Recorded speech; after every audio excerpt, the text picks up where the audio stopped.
My mom tore up my medical records and shouted, "You're letting your sister die." My dad called me a selfish mistake. They forced me to the hospital to donate half my liver. Then the doctor said 6 words that made my mom collapse in her chair. Hey, Reddit, some families break apart slowly. Mine shattered in an instant. It all happened the moment my mom ripped my medical records in half and yelled at me as if I were a criminal. But I guess the cracks were always there. I just didn't want to see them. It was a Thursday morning. I was sitting at the dining table going over documents for my new job, something I had worked years for. My life was finally finding a balance of independence, peace, and stability. Then my phone buzzed. It was my mom. A single text. "Come home now. It's about your sister." My stomach tightened. My older sister, Emma, had been unwell for months. Her liver was failing slowly, but surely. She was losing weight, hope, and time. I dropped everything and drove home, my mind racing the entire way. When I walked in, the house was chaotic, frantic footsteps, crying, and angry whispers. Then my mom appeared in the hallway with my medical folder clutched in her trembling hands. "Mom, what's going on?" I asked. She didn't respond. She held up the folder, her eyes ablaze. "You," she screamed. "You are letting your sister die." I froze. "What are you talking about?" She shook the folder so hard that papers flew everywhere. "The doctor said you're a match. A perfect match. Why didn't you tell us?" My heart nearly stopped. "What? A match for what?" She stepped closer. Too close. "A liver donation." My mouth dropped open. No, Mom. "That's not right. I haven't even done a compatibility test yet." Before I could say more, my father stormed into the room, his face red, hands trembling with anger. "You selfish mistake," he spat at me. "You always ruin everything. Why couldn't you say yes the first time we asked?" My chest tightened. The doctor never told me I was a match. I hadn't refused anything. No one asked me to get tested. My mother's voice cracked. "Emma needs half a liver." Half. "And you're going to sit there and watch her die." I stumbled back, overwhelmed. I'm scared," I admitted quietly. "I've never had surgery before." My father interrupted me with a laugh. "Oh, now she's scared. Now she cares about her body more than her sister." His words cut deeper than any knife. Before I could respond, he gripped my arm tightly. "Dad, stop. You're hurting me." But he didn't listen. He dragged me down the hallway like a prisoner, and my mother followed, yelling about ungrateful daughters, sacrifices, and how they shouldn't have had another child. We reached the car. "What are you doing?" I cried. My father shoved me inside. "We're taking you to the hospital," he said. "Right now. You're donating whether you like it or not." The whole drive felt surreal, like a nightmare unfolding in fast motion. My parents yelled over one another. "Your sister is dying. Stop being dramatic. You owe this family. We gave you everything." But I stared out the window, tears burning behind my eyes. The truth was I loved my sister. And if I was really the match, I would donate. But the way they were forcing me, dragging me, calling me names, treating me like an object, something inside me was breaking. When we arrived, nurses rushed Emma into a separate room. She looked pale, her eyes sunken and barely conscious. My heart twisted at the sight of her. "Emma," I whispered. She glanced at me weakly. "Don't let them force you," she breathed. Her voice was soft, fragile, and honest. I froze. "You don't want my liver?" I asked, but she didn't respond. Her eyes drifted shut as the nurse wheeled her bed down the hallway. My mom turned to me. "Don't listen to her," she snapped. "She's delirious. She doesn't know what she's saying." Then she grabbed my shoulders. "Please," she begged. "Save her. Don't be selfish." For a moment, something inside me cracked, the part of me that had looked up to my big sister since childhood, the part that always wanted to protect her. But then my father's fingers dug into my arm again, pulling me forward. "Let's get this over with," he said. The doctor entered, middle-aged, calm, and professional. He looked at the three of us, then at me. "Before we proceed, he said gently. I need to confirm that you are volunteering for this procedure willingly. My father stepped forward immediately. She's doing it, he said. She knows she has to. My mom nodded rapidly. We've talked about it. She's agreed. The doctor turned to me. And you? Is that true? I hesitated. I need to know something first. I swallowed hard. Am I even a match? The doctor blinked. What do you mean? My parents said I was, but no one had tested me yet. The doctor opened a chart, flipped through it, and his expression changed. He looked up at me slowly. When exactly did they tell you you were a match? I pointed at my parents. Just this morning. The doctor exhaled, set the folder down, clasped his hands together, and said 6 words that made my mother collapse into the chair behind her. You are not a donor match. My father's eyes widened. My mother covered her mouth, shaking violently. What? What do you mean? She stammered. The doctor held up the report. You are not compatible. You were never considered a donor. The blood types don't match. Her body would reject the transplant immediately.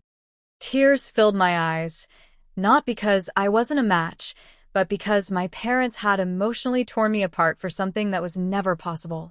My father went pale, and my mother started sobbing uncontrollably. But the doctor wasn't finished. He looked at both of them, then at me. There's something else you all need to hear. He opened a second folder. My parents stared at him in terror, and what he said next shattered everything we thought we knew about our family. The doctor's words echoed in the room. There's something else you all need to hear. My stomach twisted. My parents froze as if bracing for impact.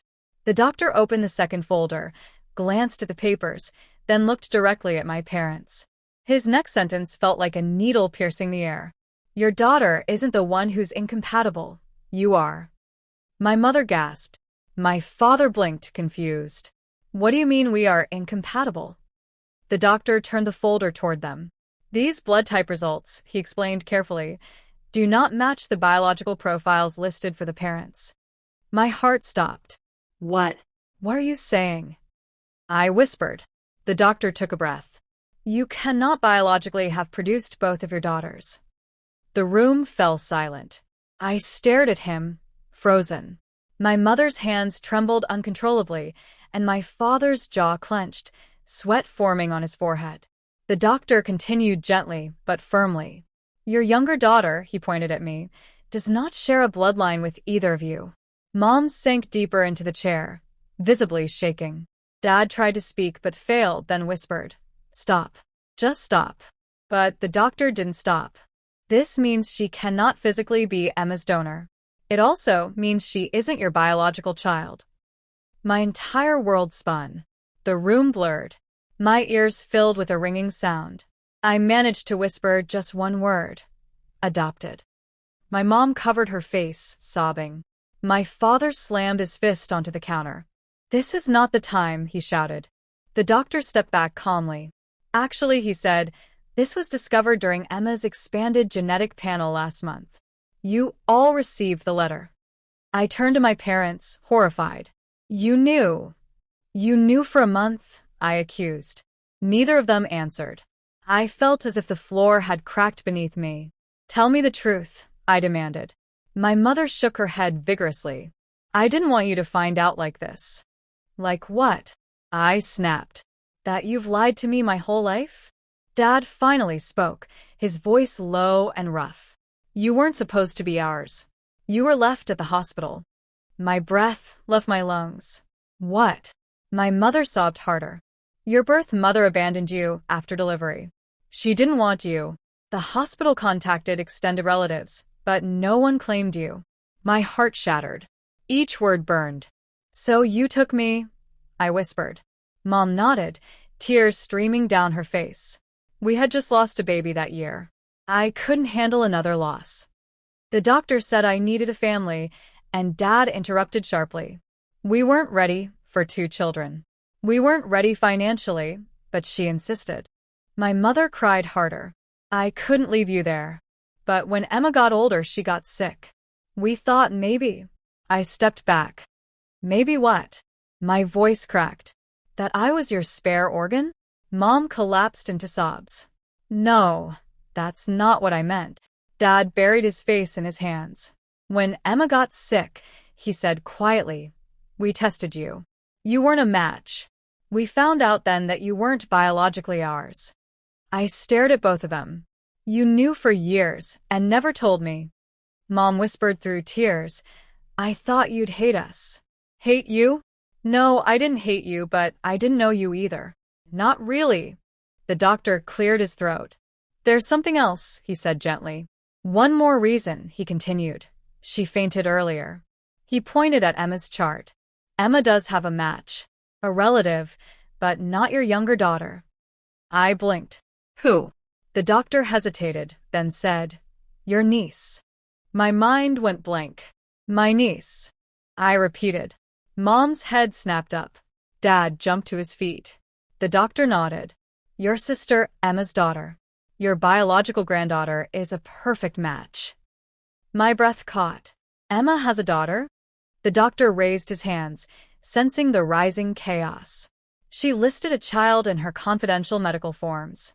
A teenage girl. She kept her identity hidden, but legally we had to run her DNA, because she is her next of kin." Everything hit me at once. Emma's secret, my parents' lies, my forced guilt. Mom almost screamed, but we begged her. She said she didn't have anyone. The doctor shook his head. She didn't want the girl dragged into family drama. She didn't think you'd accept her. Mom collapsed again. Dad cursed under his breath. And I felt my heart breaking for Emma, for the pain she carried alone, for the daughter she couldn't mention. My father turned to me suddenly, angry again, but this time with himself. "We shouldn't have forced you," he whispered. "We shouldn't have done any of this." My mother crawled forward and grabbed my hand desperately.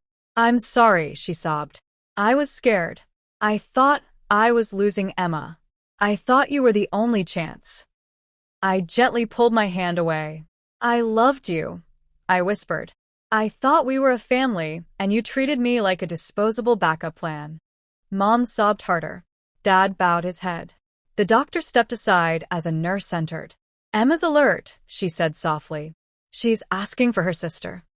My throat tightened. Not the liver donor. Not the adopted child. Her sister. I walked down the hallway, my parents trailing silently behind me. I stepped into Emma's room. She looked weak and pale, but when she saw me, her eyes softened with relief. "I told them not to force you," she whispered. "You don't deserve that." I held her hand. "Why didn't you tell me about your daughter?" Her eyes filled with quiet pain. "I wanted to protect her like I tried to protect you." My voice cracked. "Protect me from what?" she whispered. I squeezed her hand. "Your daughter. She's the match." Emma's eyes widened, filling instantly with tears. Is she coming?" I nodded softly. "She will be here soon." And for the first time in a very long time, Emma smiled, a small, fragile smile, but it was enough.